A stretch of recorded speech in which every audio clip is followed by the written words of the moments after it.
السلام علیکم ورحمۃ اللہ وبرکاتہ۔ ان الحمد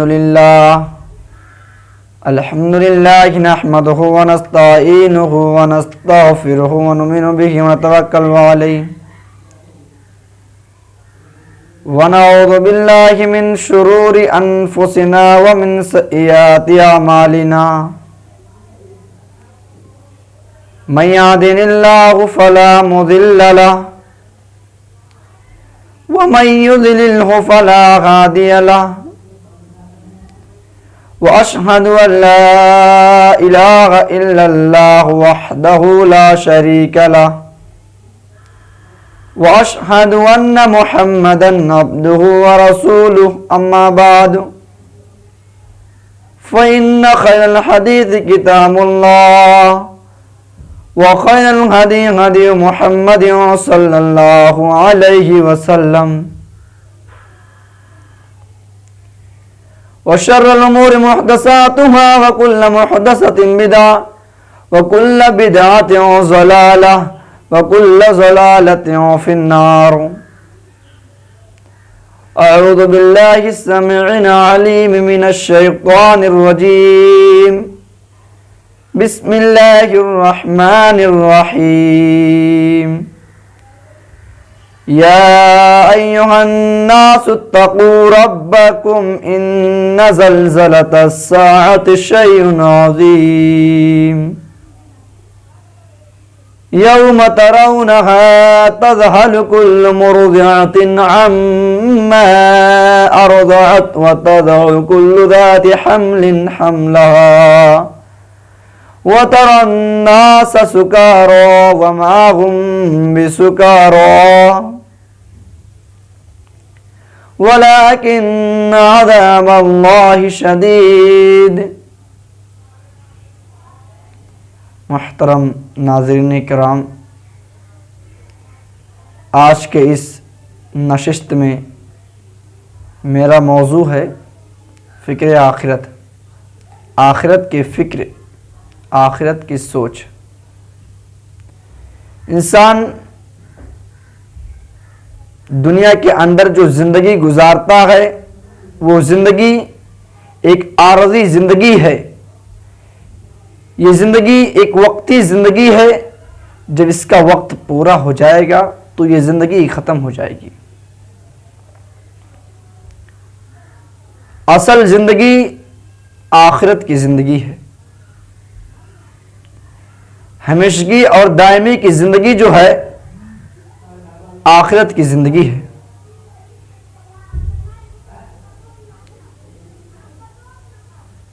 اور آخرت کی زندگی دنیا کی زندگی سے بہتر ہے۔ محترم ناظرین کرام، اللہ تبارک و تعالی اپنے نبی جناب محمد مصطفیٰ صلی اللہ علیہ وسلم کو خطاب کرتے ہوئے فرمایا وَلَلْآخِرَةُ خَيْرٌ لَكَ مِنَ الْأُولَىٰ۔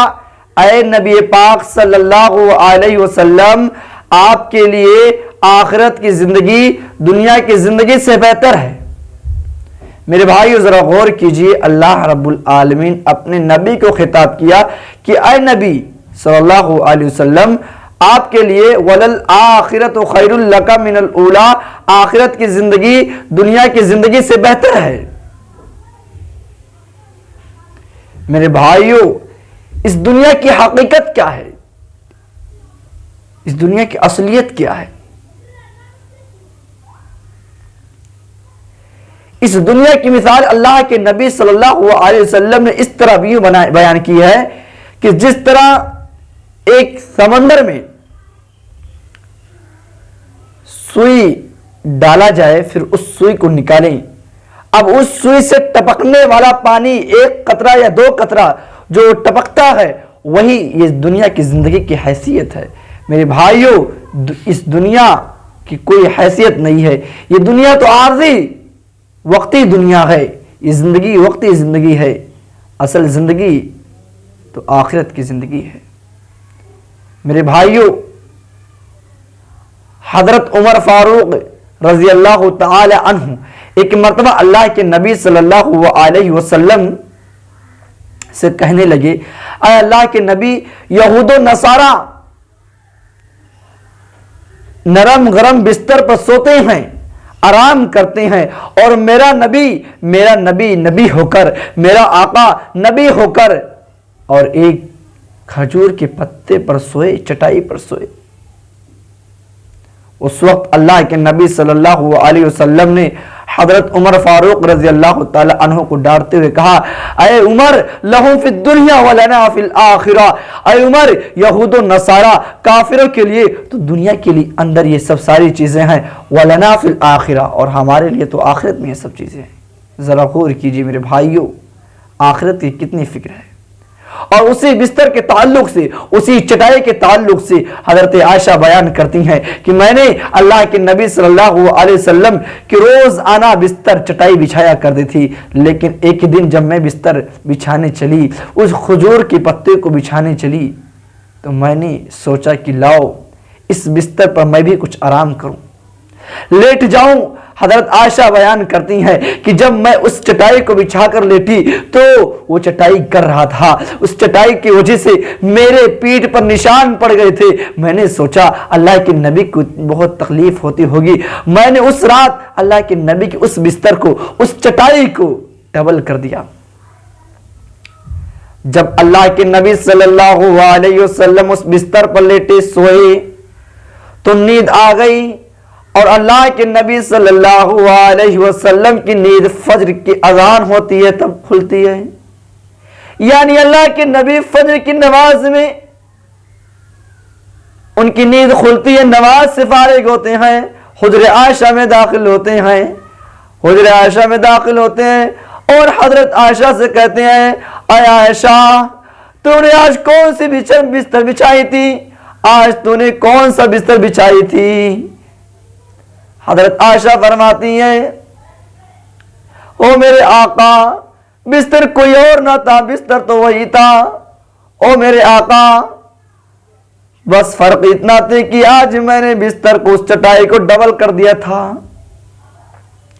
اللہ کے نبی فرماتے ہیں، عائشہ، میں یہ نہیں چاہتا ہوں ایسے بستر کو لات مارتا ہوں جس بستر پر سونے سے محمد کی تہجد کی نماز چھوٹ جائے اور گہری نیند آ جائے۔ میرے بھائیو ذرا غور کیجئے، اے سی اور کولر اور فریج کی پانی پینے والوں ذرا غور کیجئے، اللہ کے نبی صلی اللہ علیہ وسلم کو آخرت کی کتنی فکر ہے۔ اللہ کے نبی فرماتے ایسے بستر کو میں لات مارتا ہوں جس بستر پر محمد سوئے اور ان کی تہجد کی نماز چھوٹ جائے۔ میرے بھائیو ذرا غور کریں، آج ہماری حالات کیا ہے، آج ہمارے اندر فکر آخرت کتنی ہے۔ آج ہم نے تو دنیا کو سب کچھ سمجھ لیا ہے، یہ دنیا ہمارے لیے سب کچھ بن بیٹھی ہے۔ میرے بھائیوں، حضرت ابو بکر صدیق رضی اللہ تعالی عنہ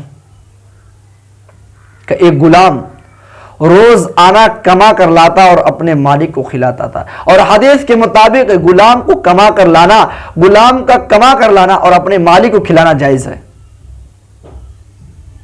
حضرت ابو بکر صدیق رضی اللہ تعالی عنہ کا غلام روز آنا کما کر لاتا اور حضرت ابو بکر صدیق کو کھلاتا، اور حضرت ابو بکر صدیق رضی اللہ تعالی عنہ اپنے غلام کا امتحان لیتے۔ جب وہ کما کر لاتا تو حضرت ابو بکر ان سے پوچھتے کہ یہ مال کہاں سے لائے ہو، حلال کا یا حرام کا؟ جب حضرت ابو بکر صدیق رضی اللہ تعالی عنہ کو یقین ہو جاتا تھا، معلوم ہو جاتا تھا کہ یہ مال حلال کا ہے تو اسے کھا لیتے، اور جب معلوم ہوتا کہ یہ حرام کا ہے تو اسے نہیں کھاتے تھے۔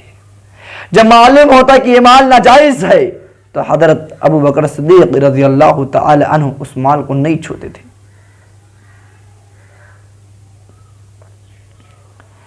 ایک دن حضرت ابو بکر صدیق رضی اللہ تعالیٰ عنہ بہت بھوکے تھے، غلام کہیں سے کھجور لایا اور اپنے مالک کے پاس رکھ دیا۔ حضرت ابو بکر صدیق رضی اللہ تعالیٰ عنہ نے اس کھجور کو کھا لیا۔ مالک، حضرت ابو بکر صدیق رضی اللہ تعالیٰ عنہ مالک ہے، غلام لا کر کھجور دیتا ہے، بھوک کی شدت ہے، حضرت ابوبکر صدیق رضی اللہ تعالیٰ عنہ کھا لیتے ہیں۔ غلام مسکرا کر کہتا ہے او میرے مالک، روزانہ تم مجھ سے یہ پوچھا کرتے تھے، یہ سوال کیا کرتے تھے کہ یہ کہاں سے لائے ہو، کہاں سے کما کر لائے ہو، حلال ہے یا حرام ہے؟ جب آپ کو یقین ہو جاتا کہ یہ مال حلال ہے تو آپ اس کو کھا لیتے تھے، اور جب آپ کو یقین ہو جاتا کہ نہیں یہ مال تو ناجائز طریقے کا ہے تو آپ نہیں کھاتے تھے۔ لیکن آج آپ نے مجھ سے یہ سوال نہیں کیا۔ مالک حضرت ابوبکر صدیق رضی اللہ تعالیٰ عنہ کہتے ہیں او میرے غلام، روزانہ تم مجھے حلال طریقے کا لا کر کھلاتے تھے، اور مجھے آج بھی امید ہے کہ آج تم حلال ہی کھلاؤے ہوگے، آج بھی حلال کھلاؤے ہوگی۔ مالک کہتا ہے، غلام کہتا ہے مالک آج ہی تو حرام کا ہے۔ کیا حرام کا ہے؟ حضرت ابوبکر کہتے ہیں پانی لاؤ۔ پانی لایا گیا۔ حدیث کے الفاظ ہیں کہ حضرت ابوبکر صدیق رضی اللہ تعالیٰ عنہ اپنے 3 انگلیوں کو حلق میں ڈال کر کہہ کرتے ہیں، پھر پانی پیتے ہیں، پھر کہہ کرتے ہیں، پھر پانی پیتے ہیں، پھر کہہ کرتے ہیں۔ اس طرح سے حدیث کے الفاظ ہیں کہ اس وقت تک حضرت ابوبکر صدیق رضی اللہ تعالیٰ عنہ کہہ کرتے رہے جب تک حضرت ابوبکر صدیق کو یہ یقین نہیں ہو گیا کہ آج جتنی کھجوریں میں نے کھائی تھی سارے کی سارے پلٹی ہو گئی۔ اس وقت تک کہیں کرتے رہے۔ میرے بھائیو ذرا غور کیجئے، بھول چوک میں تو کھا سکتے ہیں، حضرت ابوبکر بھول چوک میں کھائے تھے، لیکن قرآن کیا کہتا ہے؟ وَاتَّقُوا اللَّهَ مَا اسْتَطَعْتُمْ، جتنی طاقت ہو اس استطاعت کے مطابق اللہ سے ڈرو۔ وہ کون سی طاقت تھی میرے بھائیوں جس طاقت نے حضرت ابوبکر صدیق رضی اللہ تعالیٰ عنہ کو 3 انگلی ڈال کر حلق میں قے کرنے پر مجبور کیا؟ وہ بھی فکر آخرت تھی۔ میرے بھائیوں ذرا غور کرو، آج ہمارے اندر کتنی فکر آخرت ہے۔ آج ہم نے تو اس دنیا کو سب کچھ سمجھ لیا ہے، اپنا دولت، اپنا مال و دولت ہے، اپنی دائمی زندگی، اس زندگی کو، دنیاوی زندگی کو سمجھ لیا ہے۔ میرے بھائیوں ذرا غور کرو، مسلمانوں ہمیں اپنے اندر اصلاح پیدا کرنی ہوگی، اپنے اندر فکر آخرت کی سوچ پیدا کرنا ہوگا۔